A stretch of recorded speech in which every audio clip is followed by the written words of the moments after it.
Assalamualaikum warahmatullahi wabarakatuh.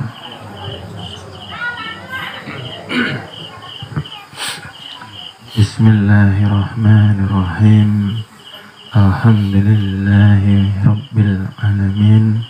Wassalatu wassalamu asrafil anbiya'i wal mursalin Sayyidina Muhammadin wa ala alihi wa sahbihi ajma'in.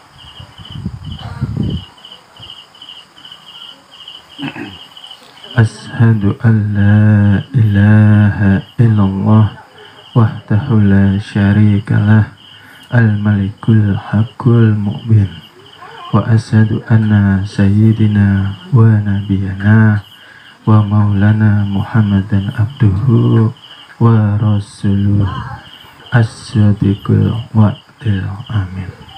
Amma ba'd. Salawat dan salam mari kita aturkan kepada baginda Nabi Muhammad sallallahu alaihi wasallam beserta keluarga, para sahabat dan pengikut junjungan Nabi besar kita Nabi Muhammad sallallahu alaihi wasallam hingga yaumil qiyamah. Alhamdulillah, puji syukur kehadirat Allah Subhanahu wa taala yang pada malam hari ini kita telah diberi kesempatan oleh Allah, dipilih Allah, diringankan langkah kaki kita, dilembutkan hati kita untuk hadir di majelis ilmu malam hari ini untuk memuliakan junjungan Nabi besar kita Nabi Muhammad sallallahu alaihi wasallam, untuk memperingati hari lahir junjungan baginda Nabi kita yang kita muliakan. Mudah-mudahan kita pun mendapatkan kemuliaan dan mendapatkan syafaatnya nanti di yaumil kiamat. Amin amin ya rabbal alamin. Alhamdulillah, terima kasih. Mudah-mudahan Bapak Ibu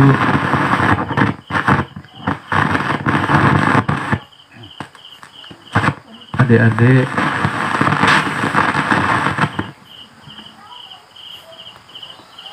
yang dirahmati Allah Subhanahu wa taala, pada malam hari ini selalu diberi kesehatan jasmani pun kesehatan rohani, dan mudah-mudahan dengan kesehatan yang telah Allah berikan sebagai karunia nikmat mampu kita syukuri dengan mentaati seluruh perintah dan menjauhi seluruh larangannya. Amin amin ya rabbal alamin.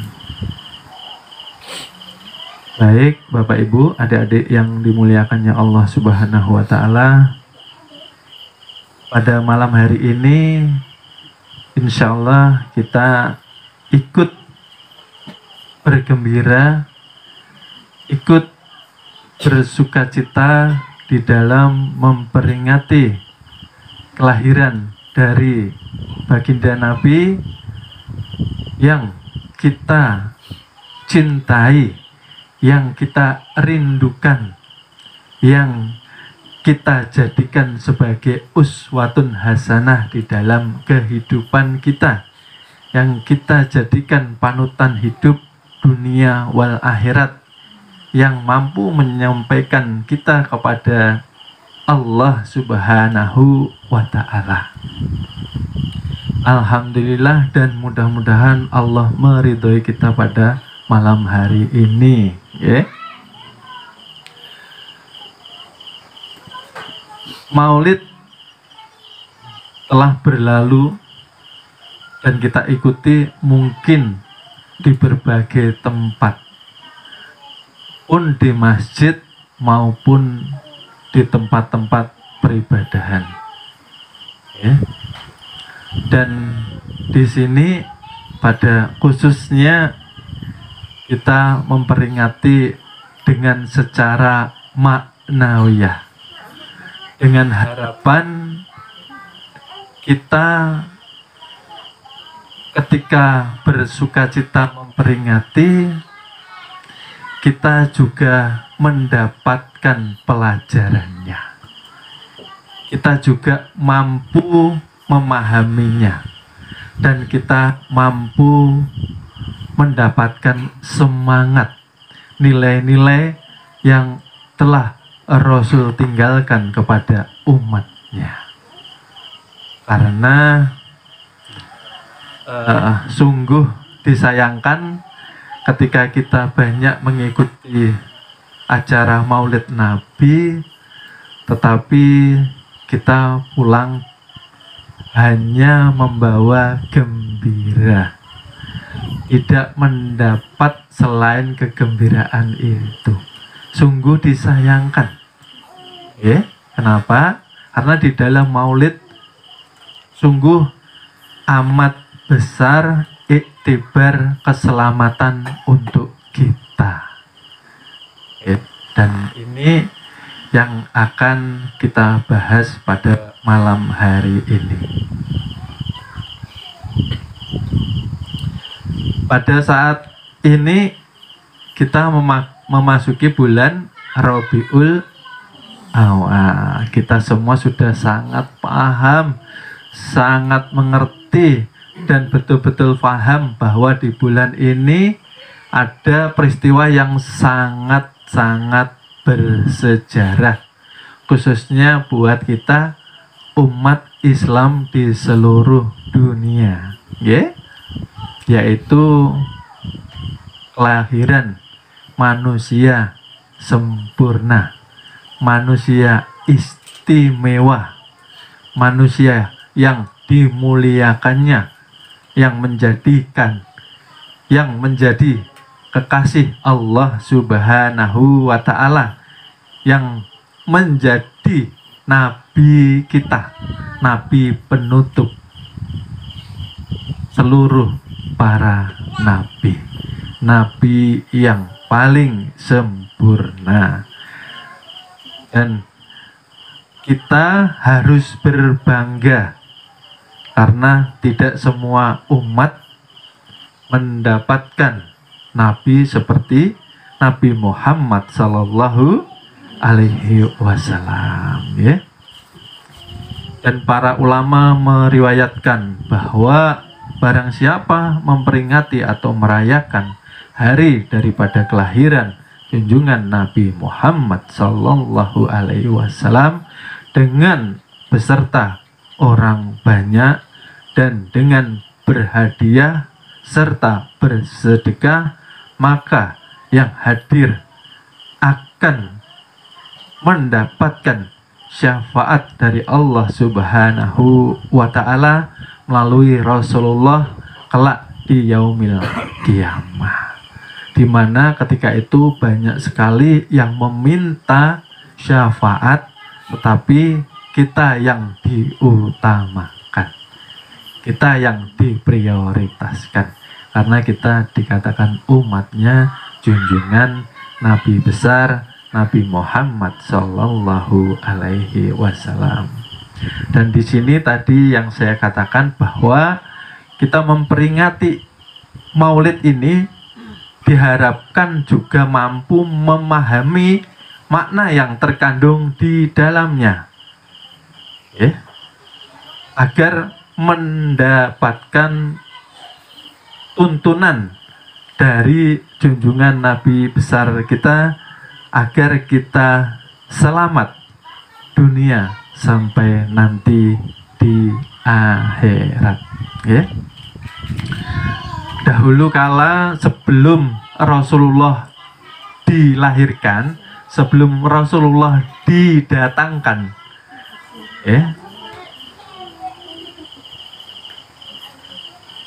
kaum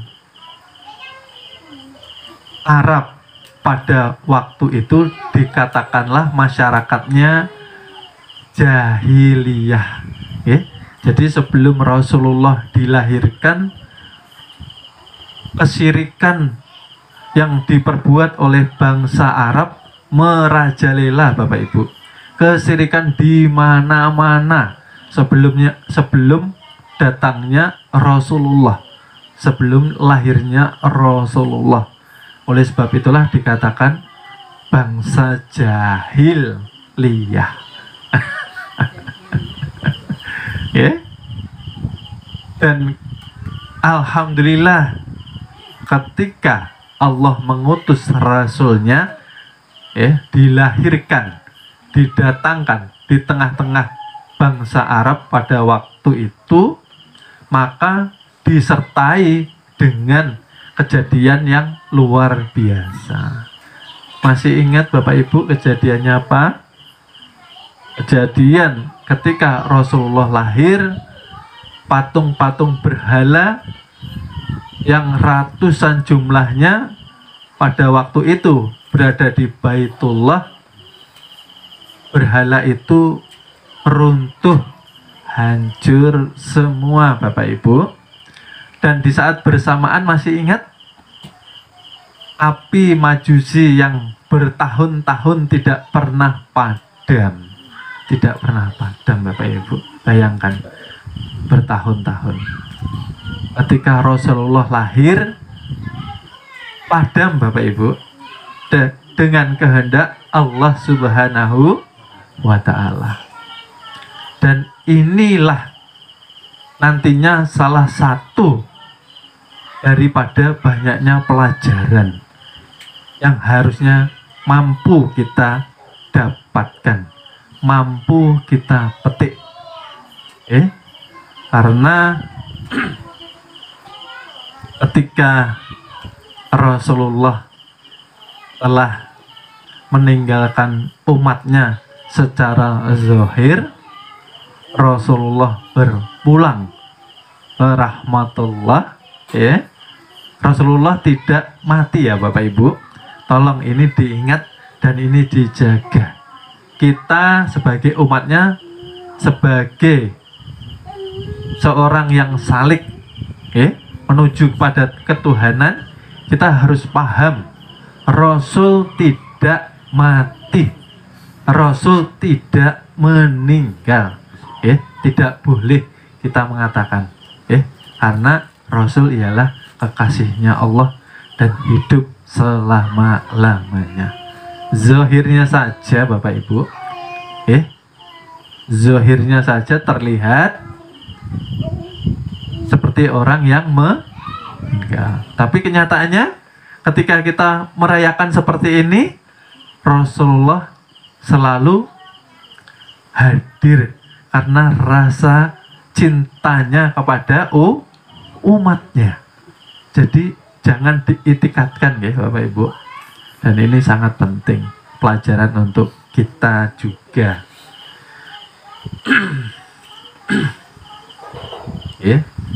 Dan iktibar daripada patung berhala yang runtuh ketika Rasulullah lahir ialah yang diharapkan Rasul daripada umatnya ialah untuk meruntuhkan patung berhala yang ada di dalam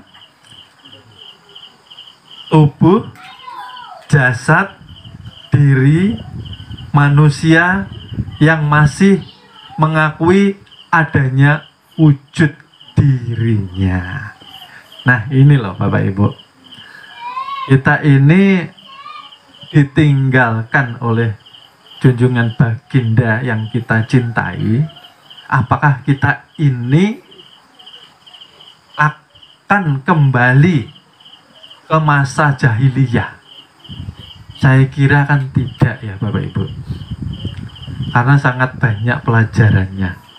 Tapi, nah ini kenyataannya, tapi pada kenyataan yang terjadi di banyaknya masyarakat, masih banyak yang melakukan tindakan seperti kaum jahiliyah.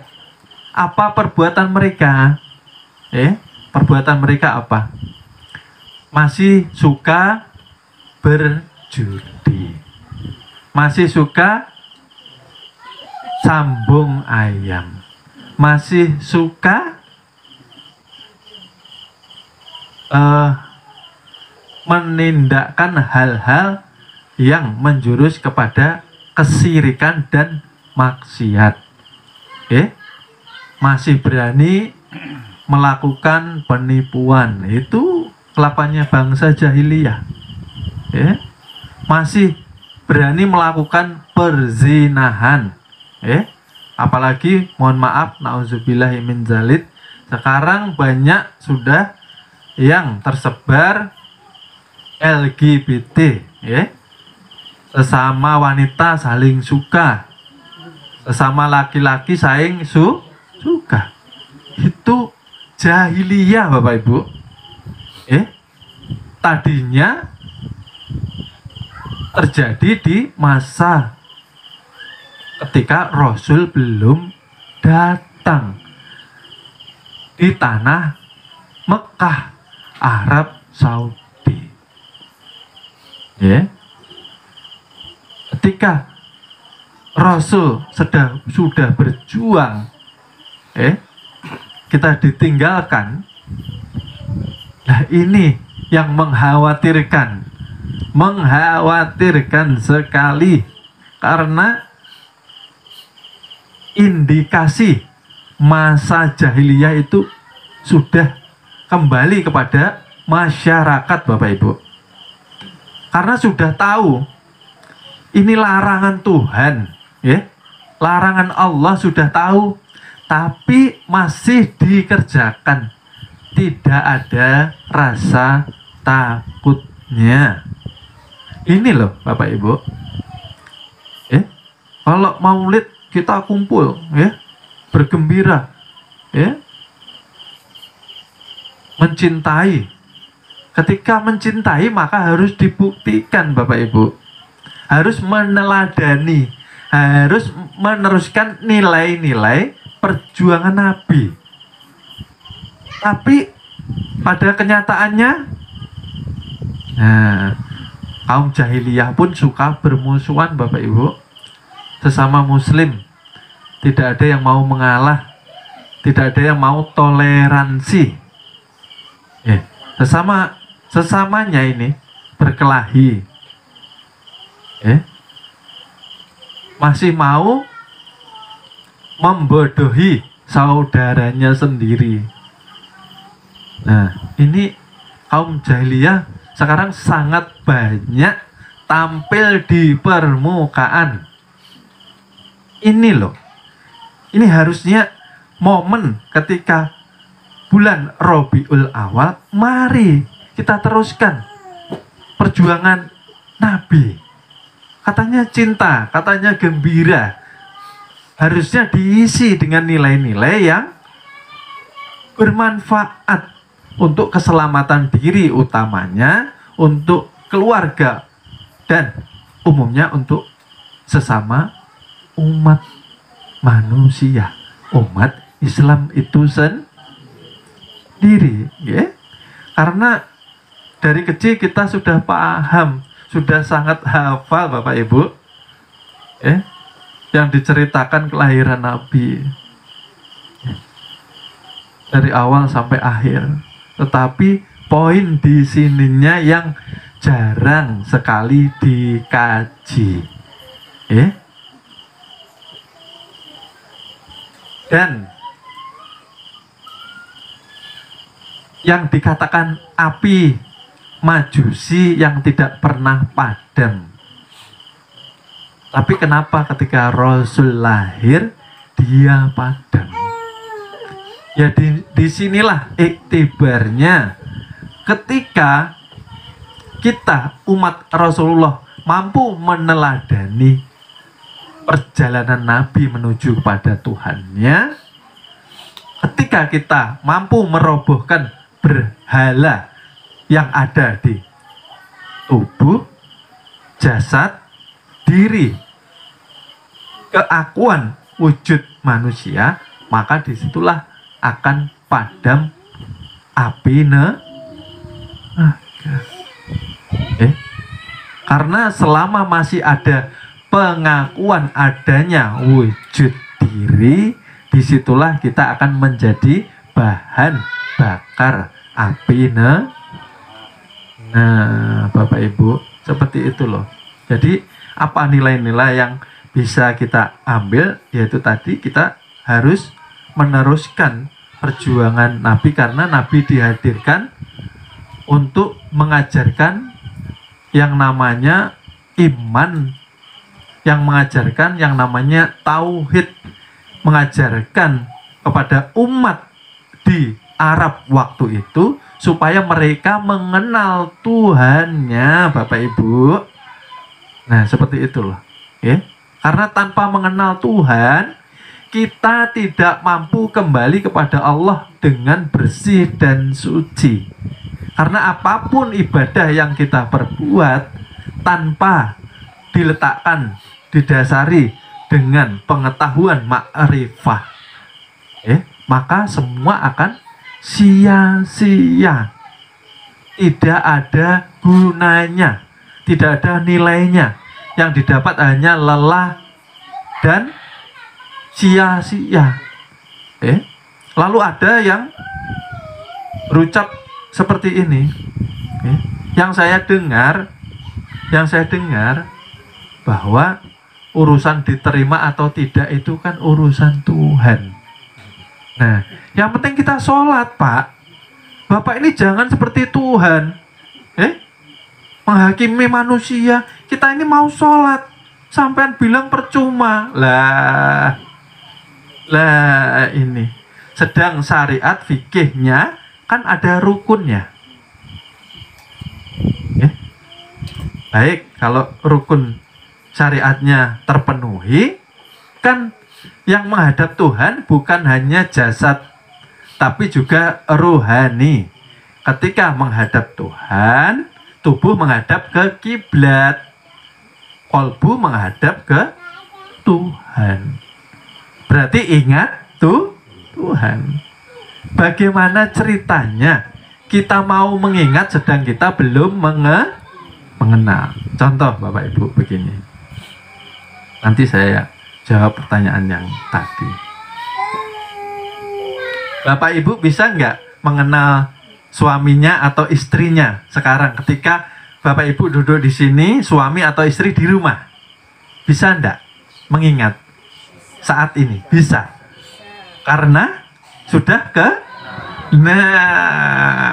karena sudah kenal. Tapi kalau Bapak Ibu,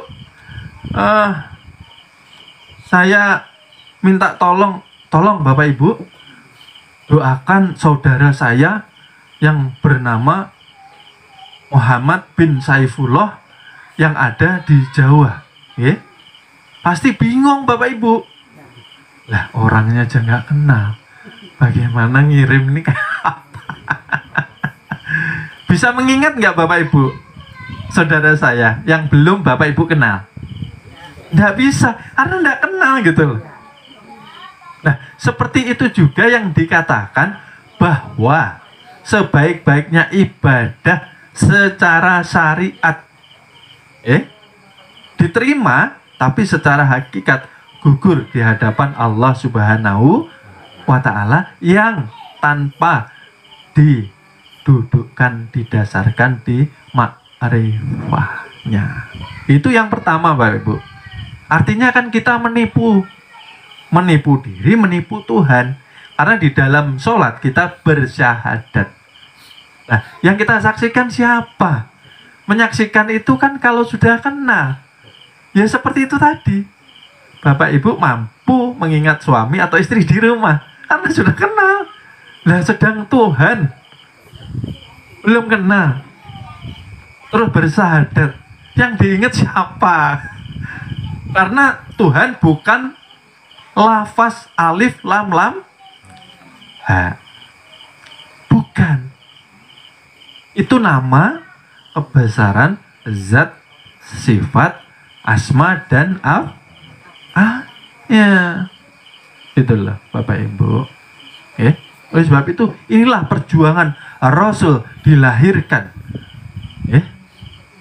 Ketika waktu itu masa jahiliyah untuk membersihkan kesirikan yang merajalela di tanah Arab, tanah Mekah, agar mereka beribadah, mereka mampu sampai kepada Tuhannya dengan hati yang bersih, hati yang suci. Itu yang pertama Bapak Ibu, masalah kenal. Paham Bapak Ibu? Masalah kenal sederhana Bapak Ibu. Jikanya belum ketemu nggak bisa diingat. Itu yang pertama. Lalu yang kedua, kenapa dikatakan ibadahnya sia-sia padahal benar secara syariat? Kenapa? Bagaimana tidak sia-sia Bapak Ibu? Ketika menjalankan ibadah masih terakui kodratnya Allah milik kita. Mampunya manusia berdiri, tubuh bisa berdiri karena Allah titipkan yang namanya kodrat. Kodrat itu kuasa tuh Bapak Ibu. Kuasa. Akhirnya mampu kita berdiri tegak sholat.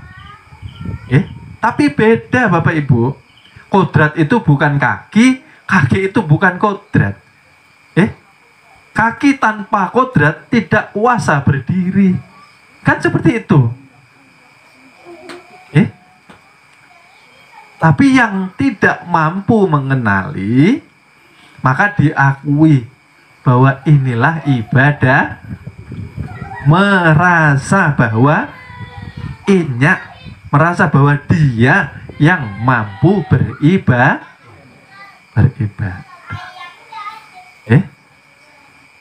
Ini ilmu pasti Bapak Ibu, bukan otak-atik, nyata. Tubuh tanpa ruh, la haula wala quwata. Ini loh ilah bilahnya, ini orangnya, Masya Allah. Tapi jangan disebut. Nanti kita jelaskan. Disitulah dikatakan memang namanya kodrat itu gaib. Oleh sebab itu ketika ditanya orang, jangan lalu menjawab itu Tuhan gaib terus Bapak Ibu. Maka dua katanya sifat Tuhan. Lawannya gaib, nyata. Tuhan mahanya. Memang kodrat itu gaib, kuasa itu gaib Bapak Ibu. Contoh, saya mengangkat gelas ini tadi. Yang mengangkat tangan saya atau kodrat? Kodrat, kuasa yang dititipkan Allah kepada ruhani. Betul Bapak Ibu? Nah, tidak terlihat gaib tapi nyata. Nyata bisa kita rasakan. Betul Bapak Ibu? Nyata bisa kita rasakan. Oleh sebab itu melihat Tuhan bukan dengan dua mata kepala, dua mata zohir kita, tapi memakai pandangan batiniah yang bersih dan inilah Bapak Ibu, Laisa, kuasa itu Laisa, tapi nyata, ini bergerak.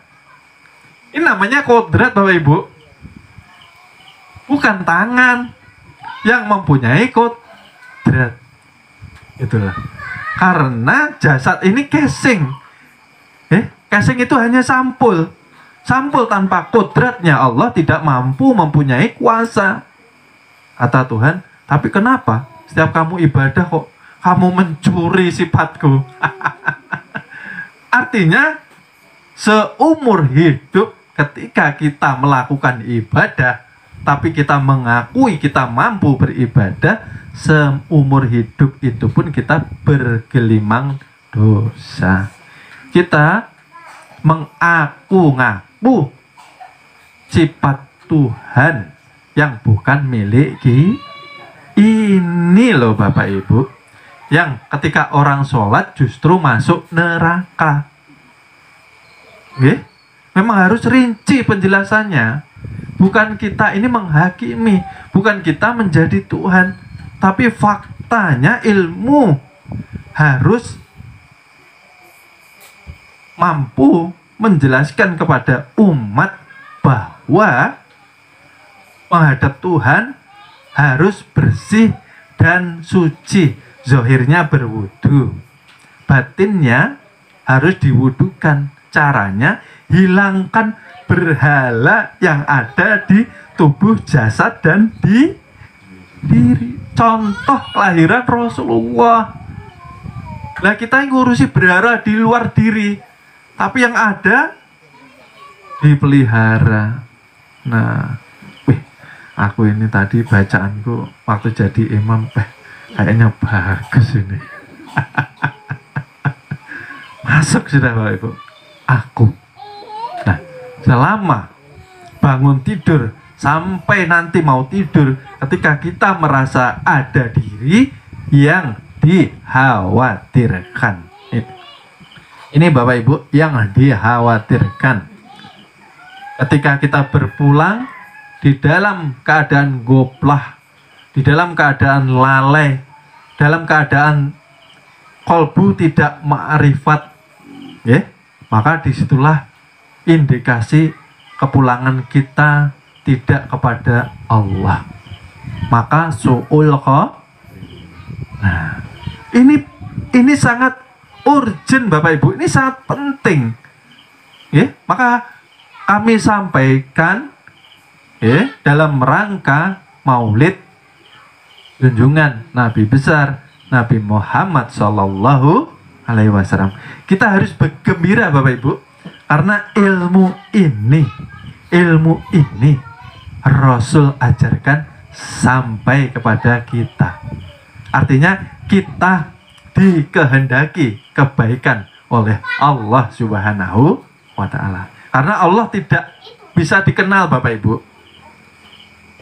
Allah bisa dikenal jika Allah berkenan. Kalau Allah berkenan, maka Allah kenalkan ilmunya. Nah, kita alhamdulillah mendapatkan hidayah. Ilmu mengenal Tuhan melalui diri. Karena ilmu ini Bapak Ibu diajarkan Rasulullah selama 10 tahun Bapak Ibu. 10 tahun Rasul mengajarkan tauhid ini kepada umatnya. 10 tahun. Tetapi yang Allah beri hidayah berapa orang Bapak Ibu? 11 orang Bapak Ibu. Masya Allah. Jadi kita bersyukur. Jakanya kada lahir Nabi kayak apa riwayat kita.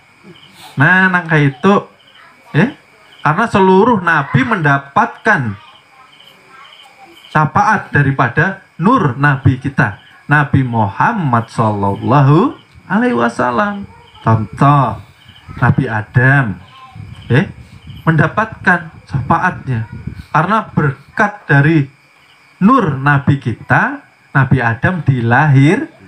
Loh, itu yang pertama. Terus Bapak Ibu masih ingat peristiwa Nabi Nuh, kapal bahteranya yang terombang-ambing di lautan. Jika tidak karena syafaat nur Nabi kita, Nabi Muhammad Sallallahu Alaihi Wasallam, kapal Nabi Nuh tenggelam Bapak Ibu. Ketika banjir bah itu loh Bapak Ibu, itu sempat terombang-ambing di lautan. Nah, akhirnya selamat berkat syafaat daripada nur Nabi kita, Nabi Muhammad Sallallahu Alaihi Wasallam. Lalu siapa yang dibakar? Masih ingat Nabi siapa? Nabi Ibrahim.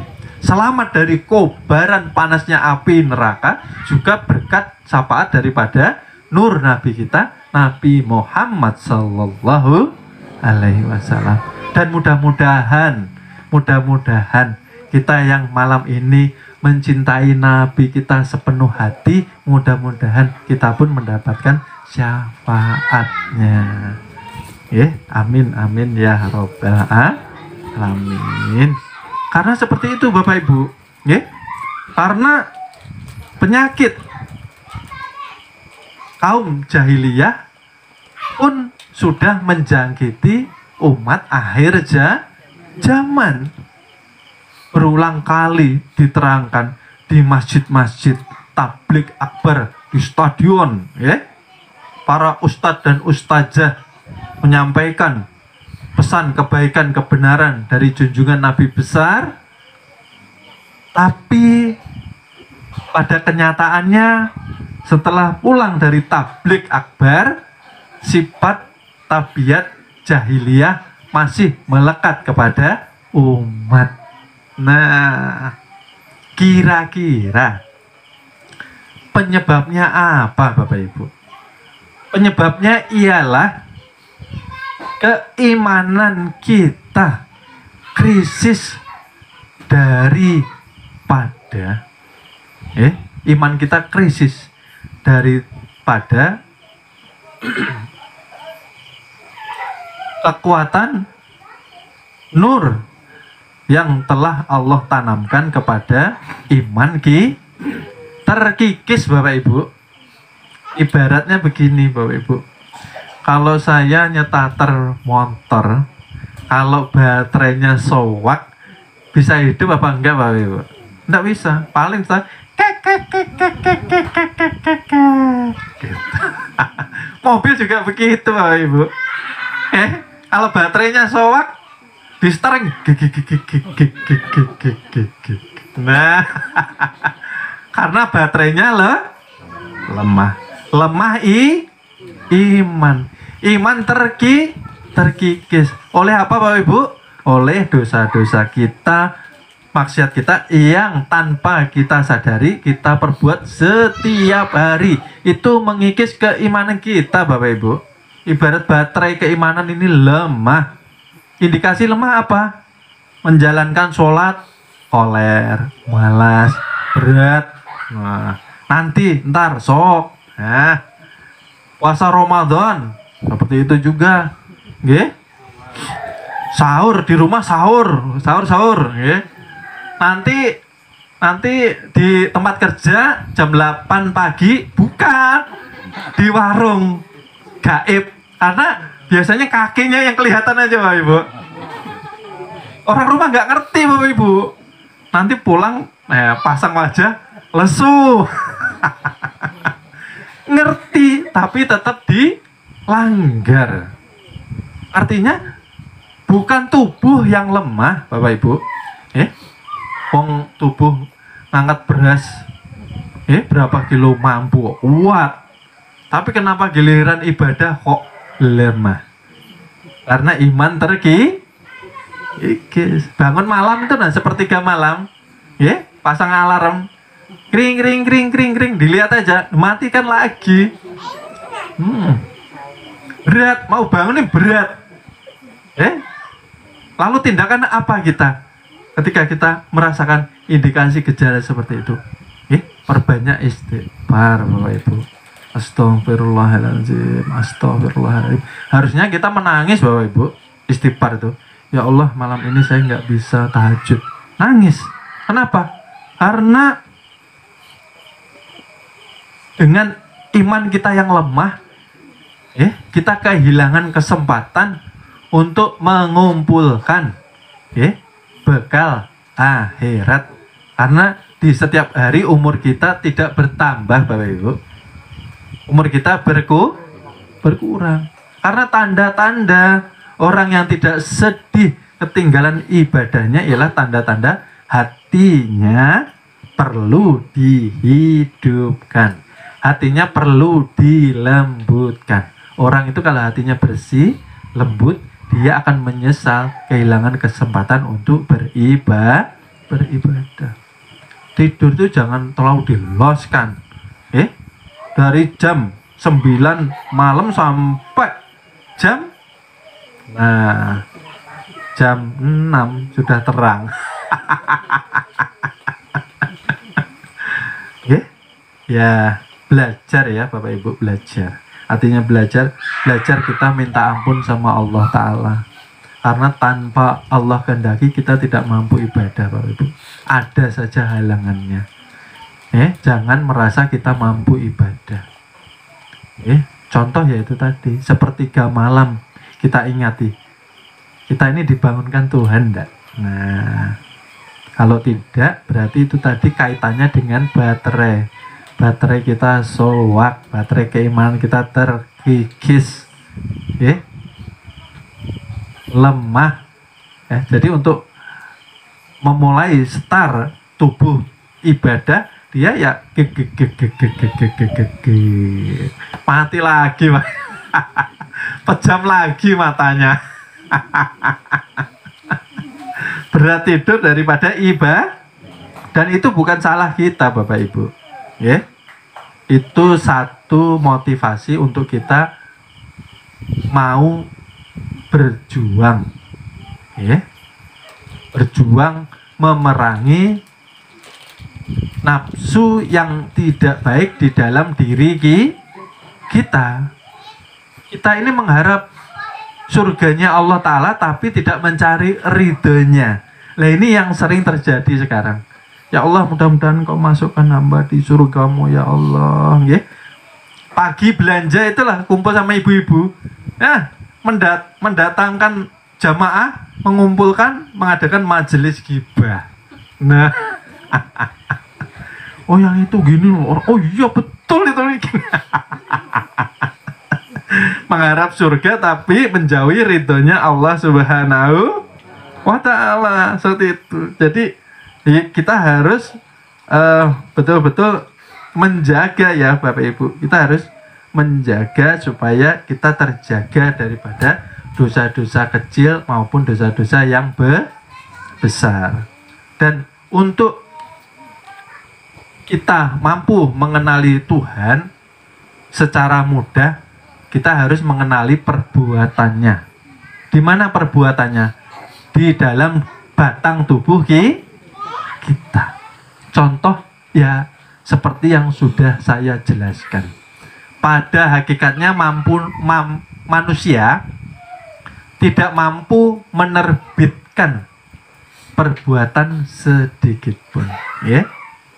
Bapak Ibu, daun itu jatuh, apakah kira-kira mampu jatuh sendiri Bapak Ibu? Tidak mampu. Karena melalui proses. Dan proses itu kehendak Tuhan. Begitupun kita Bapak Ibu. Maka Tuhan memang tidak mampu dikenal. Tapi untuk mengenal Tuhan cukup kenali nurku yang ada, yang sudah wujud di dalam dirimu. Kenapa engkau tidak mengenalinya?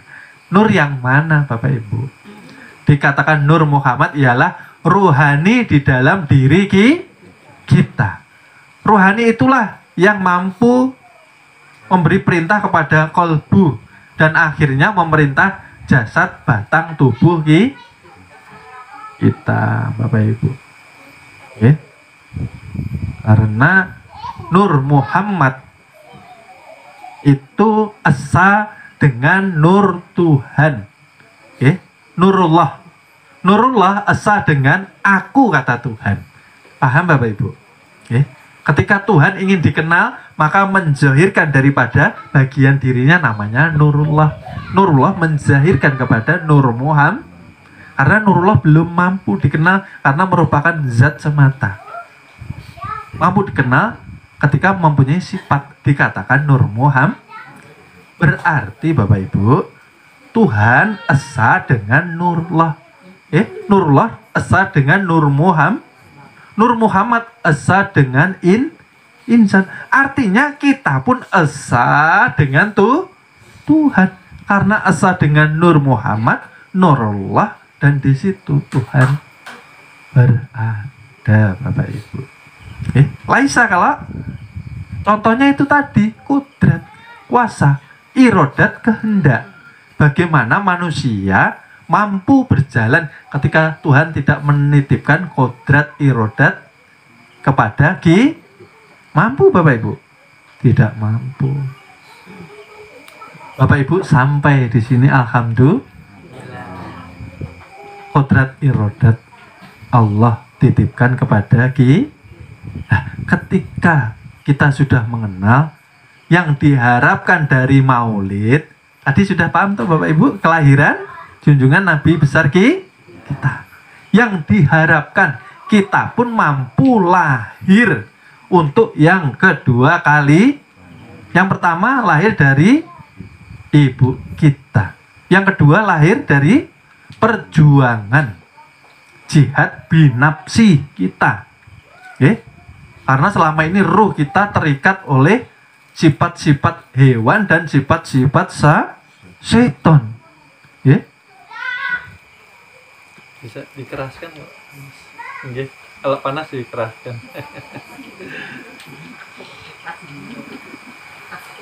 Jadi kembali saya ulangi, ketika kita memperingati maulid kelahiran junjungan Nabi besar, maka diharapkan setelah memperingati maulid, kita pulang, kita harus mampu melahirkan diri kita untuk kembali kepada fitrahnya, bersih dan suci. Bagaimana Bapak Ibu paham? Itulah dikatakan kita kembali secara fitrahnya bayi ma'ani. Karena selama ini kita hanya sekali lahir. Karena kita belum berjihad binafsi. Kita berat Bapak Ibu. Karena kesirikan itu bisa diampuni hanya dengan dua cara. Yang satu taubatan nasuha, yang kedua bertauhid. Setelah bertaubat, maka diharapkan kita selalu mempanakan diri. Panah itu apa sih? Panah itu menumbuhkan kesadaran bahwa yang wujud kepada diri kita ini bukan kita. Yang wujud kepada diri kita ini kenyataan daripada Tuhan melalui zat dan sifat. Maka terlihat kepada asma dan af'alnya. Tapi jangan mengaku menjadi Tuhan. Karena kita bukan Tuhan Bapak Ibu. Seperti itu. Ini orangnya, tapi jangan disambat, jangan disebut. Kalau disebut salah, berdiam Maka ketika sudah bertemu keluh lisannya. Arti keluh masih ingat Bapak Ibu? Arti keluh sembunyikan. Ketika sudah paham, diam. Jadi bukan tubuh ini secara jasmani, tapi secara ruhani, Bapak Ibu. Ketika kita sudah mampu mengenal Nur Muhammad, ketika kita sudah mampu fana, menumbuhkan kesadaran bahwa ternyata la maujud bihaqi, la maujud. Yang la siapa Bapak Ibu? Kita ini tiada wujud. Maka jangan merasa mempunyai wujud. Karena wujud milik Allah. Di sifat 20 makanya yang pertama sifat wajib bagi Allah ialah wujud. Wujud artinya ada. Wajib bagi itu loh. Berarti untuk kita tidak tapi selama ini manusia merasa diri ada. Kalau merasa ada diri, selama hidup menjadi pencuri hak Tuhan. Sebaik apapun kita, tanpa kita sadari ketika kita tidak mengenal Tuhan, maka kita telah berjalan di atas jalan kesyirikan, Bapak Ibu. Ini yang sangat bahaya, Bapak Ibu. Oleh sebab itu tadi saya katakan, ya, para ustadz, ustazah, para kiai, para ulama, ya, sebegitu semangatnya mereka menyampaikan ilmu-ilmu dari Rasulullah, pada kenyataannya umat ini berat menjalankan. Kalau sudah tahu penyakitnya, Bapak Ibu, berarti yang lemah bukan tubuh, berarti yang lemah ruh. Lemahnya ruh karena dikikis oleh sifat hewan dan setan yang kita pelihara. Makanya seorang ulama mengatakan bahwa ketika kita memeluk agama Islam, tidak menjamin kita terlepas daripada kesyirikan. Seperti itu, Bapak Ibu. Karena berat kita menindakkan kebaikan untuk diri sendiri. Kalau malas sholat kan artinya menzolimi diri. Betul nggak, Bapak Ibu? Malas sholat itu, Bapak Ibu, menzolimi diri. Kenapa malas sholat? Ruhnya tidak mampu melawan tekanan, kungkungan, penjara daripada sifat hewan dan syaitonnya. Ditawan, Bapak Ibu, ruhnya ini. Kita loh malam habis bangun sepertiga malam, harusnya banyak waktu untuk zikir, tapi kenapa kita berat untuk zikir? Kenapa kita berat untuk sholawat? Tapi harusnya kan dilawan. Tapi kenapa berat? Karena itu tadi, Bapak Ibu, kekuatan ruh terkikis, terpenjara oleh nafsu hewan dan syaitan yang selama ini kita jadikan Tuhan kita, gitu loh. Karena merasa ada diri pun sudah syirik, Bapak Ibu. Oleh sebab itu semalas-malasnya paksa tubuh untuk zikrullah. Bibir mewirid, kolbu mengingat supaya tidak kerasukan. Ini tablik akbar, zikir akbar malah kesurupan. Nah, la ilaha illallah, la ilaha illallah, la ilaha illallah. Yang di tengah-tengah banget lari-lari, Bapak Ibu, kesurupan dia. Ternyata dia mewiridkan aja, tapi kolbunya lalai. Paham nggak, Bapak Ibu? La ilaha illallah. Ini loh orangnya, kita yang nggak ada. Makanya nafi isbat, nyatakan, yang ada hanya Allah, gitu loh. Kita nggak ada. Kalau sudah nyata la ilaha illallah, maka kekhawatiran hidup hilang, ketakutan hidup akan hilang. Kenapa kita takut hidup? Maka bersama Allah. Ngerasakan enggak, Bapak Ibu? Belum, karena baterainya lemah. Dicas dengan zikrullah. Ini masih senang dunia. Maka nanti ketika kita berpulang ke rahmatullah, yang paling akhir kita ucapkan di bibir ini, nah Bapak, bibir atau kolbu, ialah yang kita ingat. Contoh, ketika ini biasanya ibu-ibu yang pernah operasi sesar mungkin ya, ketika mau melahirkan dia dibius, Bapak Ibu. Nah, terakhir kali diingat itu apa? Itu yang disebut dalam kolbu atau ucapannya. Kalau yang disebut anaknya, yuk anaknya. Kalau yang diingat terakhir kali suaminya, ya suami. Kalau yang diingat hartanya, ya hartaku dijaga ya di rumah, tabungannya miliaran jar. Kira-kira su'ul khotimah atau husnul khotimah? Su'ul khotimah, Bapak Ibu. itulah nanti yang menjadi jaminan terakhir kita berpulang ke rahmatuh. Makanya dilatih tubuh untuk zikir. Supaya apa? Bukan mencari yang namanya pahala, Bapak Ibu. Belajar di sini pahala tidak laku. Yang dicari ridhonya Allah Subhanahu wa ta'ala. Makanya saya bilang, loh Pak, bagaimana ini? Kita kan mau ibadah, mau cari pahala. Iya, secara syariat betul. Kalau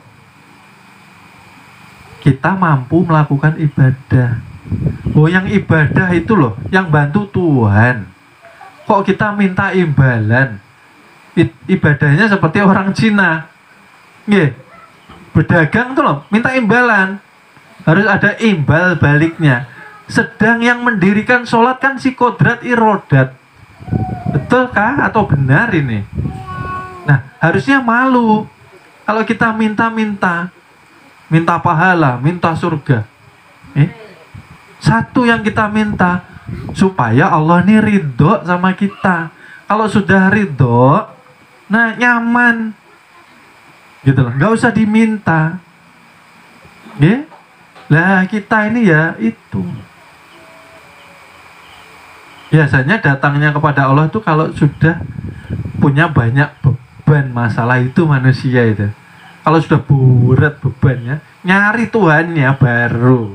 Ya Allah ya Rabbi, ampuni dosa-dosaku ini. Nangis, ingat ya Allah. Begitu diangkat, nah senang-senang lagi. Maka tadi saya katakan, apa yang kita ingat terakhir kali, itulah yang nanti menjadi jaminan. Oleh sebab itu, kita selalu dilatih untuk selalu menjalankan sholatul daimun, sholat yang berkekalan. Ingat Tuhan selama kita hidup. Jangan hanya hidup ini diisi dengan 5 kali sholatnya. Subuh ke zuhur, hati kita diisi siapa? Subuh ke zuhur itu lama Bapak Ibu. Nah kalau pas jam 9 dijemput Israel, nah ketok-ketok pintu, pas kita ini banyak masalah. Mas, bosan aku hidup di dunia, putus asa, langsung nah langsung aja pindah alam kalau bosan hidup di dunia. Seperti itu. Yang kita ingat siapa? Pasti yang kita cintai. Loh ini serius Bapak Ibu. Kita ini nyintai siapa selama hidup? Istri boleh dicintai sekedarnya. Suami boleh dicintai sekedarnya. Karena apa nyatanya?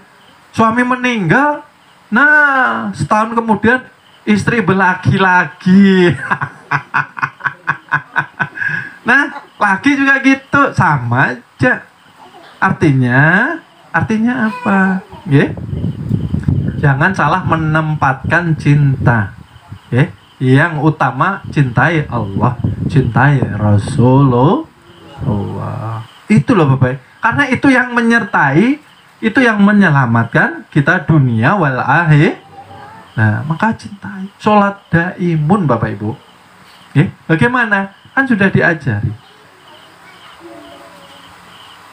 Setiap keluar masuk nafas isi dengan ibadah. Caranya dirasakan, dimesrakan. Gitu loh. Kalau kita mesra, artinya kita terhubung. Terhubung itu terkoneksi.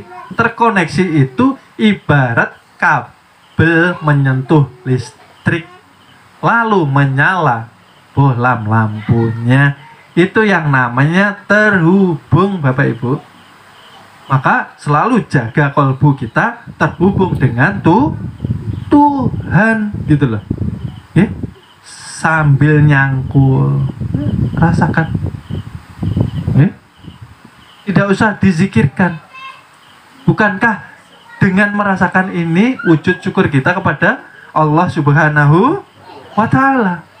Hidup sangat mahal Bapak Ibu, tidak bisa ditebus dengan apapun. Maka ketika kita isi dengan goblak, lalai dengan Tuhan, itu kecelakaan untuk kita. Betul Bapak Ibu. Makanya jangan terlalu-lalu. Ya, cinta sama istri biasa aja. Wong yo titipan. Siapa sih sebetulnya istri? Siapa sih sebetulnya suami? Maka kemarin sudah saya terangkan. Di antara suami istri yang sudah menikah sah di agama, pernikahan yang suci, maka pasti diadakan yang namanya persetubuhan. Persetubuhan itu maksudnya apa toh? Yang dua menjadi setubuh, serasa, serahasi. Kalau sudah bersetubuh, zikirnya apa Bapak Ibu? Loh, datuk kita ini, datuk kita yang mengajarkan. Nah, artinya apa? Suami dan istri satu jua orangnya. Oleh sebab itu, jangan mendekati istri dengan hawa nafsu syahwat. Nanti anaknya mempunyai sifat yang tidak baik. Makanya, ini harus belajar juga mendekati istri dengan bersih dan suci. Karena siapa istri hakikatnya, nah sama juga kita serasa, serahasia. Paham Bapak Ibu? Adam ya Muhammad, Muhammad ya Allah. Nah kalau sudah tahu ilmunya begini, masih tega kah kita menyakiti istri kita? Nggak cocok tanggal tua. Lo sering saya katakan, tanggal tua itu di dapur, ikan asin sama kerupuk. Nah, bikin emosi ya sampean. Ini makanan tekanan ini. Kalau sudah belajar ilmu tauhid, sudah menghadiri maulid, malu sama Rasul. Kalau keluar dari acara maulid, kita ngikuti sifat jahiliyah Bapak Ibu. Punya istri disakiti, punya suami disakiti. Bukan suami aja yang menyakiti istri. Istri ya bisa menyakiti suaminya. Kerja nggak ada puasnya, mas dapat segini aja. Uang 10.000 nih sampai kapan ini mas? Jadi istri harus punya sifat qanaah, karena rezeki itu kan tidak tertukar, sudah tertakal. Tapi Pak, kenapa yo sendat-sendat? Lo sampean nggak mau bertakwa. Berarti ditegur. Kalau mau lancar, yuk kembali bertakwa. Itu loh, sederhana, sesimpel itu. Nggak usah ngamalkan 1000 ayat dinar. Nah, sirik pulang. Baca ayat tujuannya bukan agar lancar rezeki. Nah, sirik loh Bapak Ibu, hati-hati. Sholat duha mintanya lancar rezeki. Berarti sholatnya bukan untuk sirik pulang. Nah, kayak itu. Jadi kita harus mampu lahir untuk kedua kali Bapak Ibu, supaya tidak sia-sia hidup kita, supaya Rasul pun bangga dengan kita, karena kita masih meneruskan nilai-nilai perjuangan Nabi kita. Jadi outputnya, hasilnya kita merayakan Maulid ini ialah kita mampu meneladani sifat-sifat Nabi, tidak hanya di zahirnya saja, sidik, amanah, tabligh, jujur kepada diri sendiri, jujur kepada Tuhan, jujur kepada manusia. Rasul pernah didatangi seorang yang dikatakan dia ini orang berandalan, tanya sama Rasulullah, ya Rasul, saya ini masih zina, saya ini masih suka judi, saya ini masih suka ngambil punya orang, tapi saya mau sholat, ya Rasul, apa boleh? Jawaban Rasul sederhana, boleh, mau sholat tuh enggak boleh, tapi ada syaratnya satu aja. Apa ya Rasul? Insya Allah saya akan menyanggupinya, satu aja, jangan bohong ya. Baik ya Rasul, masih ingat Bapak Ibu? Jangan bohong ya, karena begini, kalau bohong di agama Islam hukumnya kalau mencuri dipotong tangannya, kalau zina dirajam atau dicambuk, ya, sampai meninggal zaman waktu itu, ya. Itu saja, pokoknya jangan bohong ya, sholat aja, ya. Nah, akhirnya ya itu tadi, begitu pulang karena kebiasaannya maksiat, ya, ketemu sama selingkuhannya mau zina ya, ingat kata-kata Rasul. Oh iya ya, nanti kalau aku zina, kalau ditanya Rasul aku bohong kan berarti aku dirajam juga ini. Katanya Rasul hanya jangan bohong. Nah, lalu ingat, ya sudah, sampai pulang aja, aku takut sama Rasul. Karena setiap ketemu dengan Rasulullah pasti bertanya, wahai Fulan bin Fulan, setelah engkau mengerjakan sholat, apakah engkau masih melakukan kebohongan? Tidak wahai Rasul, aku tidak melakukan kebohongan. Setiap hari ditanya Bapak Ibu. Lalu di rumah tidak ada apa-apa, ya. Karena dia belum juga berikhtiar bekerja, akhirnya dia ingin mengambil haknya orang. Wah, ini ada ini makanan, nggak ada orangnya, ini tanaman orang aman. Ketika mau metik, ingat kata-kata Rasulullah. Nanti kalau ketemu lagi ditanya Rasul, maka nggak boleh bohong ini.